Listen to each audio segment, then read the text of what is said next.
Hello friends, welcome to Riyaz classes. Welcome to another session जहाँ पे आज हम पढ़ेंगे response to price changes.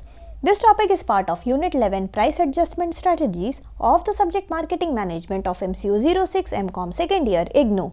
Before we begin, if you like the videos that I'm sharing, do hit the like button. Do share your comments to let me know you find all this useful for your studies. Also, don't forget to subscribe so that you won't miss out on watching and learning from my videos. So let us begin with our session.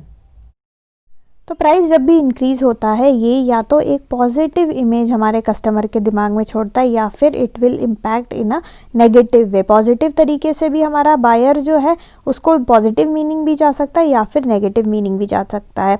Positive meaning यानी कि जब भी price increase होगा तो हमारे customer को ये लगेगा कि शायद जो है ये कंपनी बेटर क्वालिटी का प्रोडक्ट लाई है, अच्छे क्वालिटी का प्रोडक्ट लाई है, इसलिए हमारा जो प्राइस है वो भी का क्या हो गया है, वो भी इंक्रीज़ हो गया है। इसके अलावा हमारा कस्टमर जो है ये भी सोच सकता है कि हमारा जो कंपनी है ये कंपनी तो बहुत ज़्यादा लालची हो गया, इसको बस पैसे ही कमाने हैं, जिस कारण उसने प्रोडक्ट का प्राइस जो है वो इंक्रीज़ कर दिया। ठीक है, तो इस तरीके से पॉजिटिव मीनिंग भी जा सकता है हमारे बायर के पास और इसका नेगेटिव मीनिंग भी जा सकता है। तो हमारे एज अ कंपनी को कम्युनिकेट करना बहुत ही ज़्यादा ज़रूरी है कि प्राइस चेंजेस हमने क्यों किया। एक प्रॉपर तरीके से कस्टमर को ये मैसेज पहुंचाना बहुत ही ज़्यादा ज़रूरी है ताकि किसी भी प्रकार का नेगेटिव इमेज जो है हमारे कस्टमर के दिमाग में डेवलप ना हो। के अलावा हमारा जो कॉम्पिटिटर है वो भी कई तरीके से रिएक्ट करता है to the price changes that we make to our product. तो जो कॉम्पिटिटर होगा उसका जब भी रिएक्शन होगा he will generally react according to his self interest. वो अपने सेल्फ इंटरेस्ट प्ले करता है,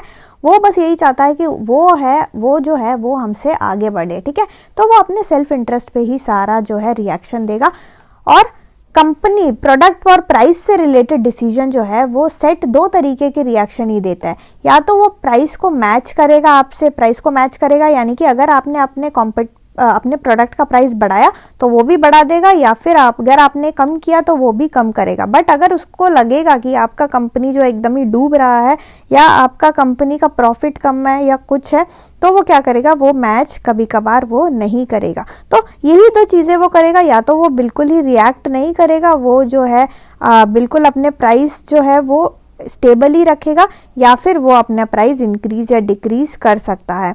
इसके अलावा ज़रूरी नहीं है कि वो प्राइस इंक्रीज या डिक्रीज करे, वो ऑल्टरनेटिव इनडायरेक्ट मेथड है उसको भी यूज़ कर सकता है, यानी कि वो कस्टमर को कॉम्पनसेट कर सकता है बाय इंक्रीजिंग, बाय यानी कि डिस्काउंट उनको देके या फिर प्रोडक्ट का जो सर्विस है सर्विस उनको देके, पैकेजिंग देके, इंसेंटिव्स अलग डिफरेंट तरीके के देके वो जो है प्राइस जो है उसको मेकअप, प्राइस डिफरेंस को वो मेकअप कर सकता है ऐसे एडिशनल चीज़ें करके। तो कॉम्पिटिटर जो है वो प्राइस चेंजेस में कुछ इस तरीके से रिएक्ट करेंगे। Now let us see how we have to respond to price changes by competitor. Starting पहले हमने ये देखा कि जब हम प्राइस चेंज करता है, यानी कि जब इनिशिएट हम प्राइस चेंज करते हैं तो क्या क्या होता है। अब हम देखेंगे कि अगर हमारे कॉम्पिटिटर ने प्राइस चेंज किया अपने प्रोडक्ट का, यानी कि प्राइस चेंज का मतलब प्राइस कट किया या फिर प्राइस उसका प्रोडक्ट का इंक्रीज किया, तो उस सिचुएशन में हम किस तरीके से रिस्पॉन्ड करेंगे।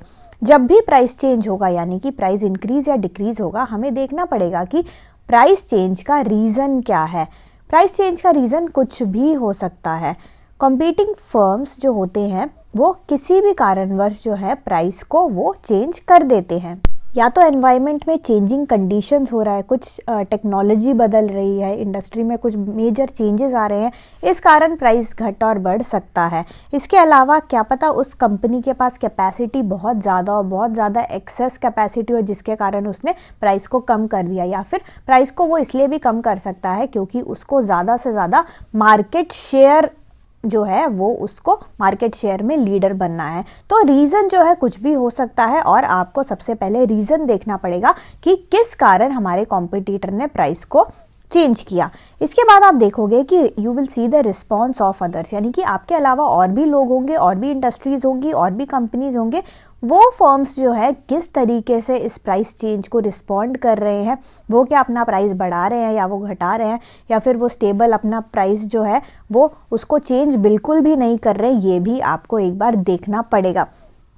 इसके बाद finally you will have to see your internal strengths and weakness. हर कंपनी जो होती है, हमें पहले अपने खुद के कंपनी को देखना है कि मेरा स्ट्रेंथ, मेरे कंपनी का स्ट्रेंथ क्या है, उसका वीकनेस क्या है, मेरा जो प्रोडक्ट का लाइफ साइकिल है, लाइफ स्टेज, वो कौन से लाइफ स्टेज में मेरा प्रोडक्ट है, वो ग्रोथ हो रहा है, मैं मैच्योरिटी पे हो रहा है, डिक्लाइन पे हो रहा है, मेरा स्ट्रेंथ क्या है, मेरा वीकनेस क्या है, मेरा कॉम्पिटिटर क्या है, मेरा प्रोडक्ट किस तरीके का है, मेरा प्रोडक्ट मिक्स किस तरीके का है, मैंने अपनी प्राइसिंग किस तरीके से कर रखी है, ये सारा का सारा आपको एनालाइज करना पड़ेगा, क्योंकि ये जो चीज़ है वो आपके कॉम्पिटिटर से डिफरेंट होता है। और आपको यहाँ पे ये देखना है कि क्या मैं प्राइस चेंज को अफोर्ड कर सकता हूँ या नहीं, यानी कि क्या मैं प्राइस को कम या बढ़ा सकता हूँ। So here you will have to check your internal strengths and weakness. तो इस तरीके से जब भी आपका कॉम्पिटिटर प्राइस चेंज करेगा या आपका जो इंडस्ट्री में प्राइस चेंजेस होंगे, तो आपको ये सब चीज़ें एकदम ध्यान रखना पड़ेगा। कभी कभार कंपनी के पास जो होता है इतना एनालाइज करने का कि भाई रीज़न क्या है, कॉम्पिटिटर ने क्या किया, मेरे पड़ोसी कंपनी ने क्या किया और दूसरों ने क्या किया, इतना ज़्यादा एनालाइज करने का कभी कभार उनके पास टाइम नहीं होता है, क्योंकि एनवायरनमेंट बहुत ज़्यादा डायनेमिक है, चेंजेस बहुत ही तेज़ी से हो रहे हैं।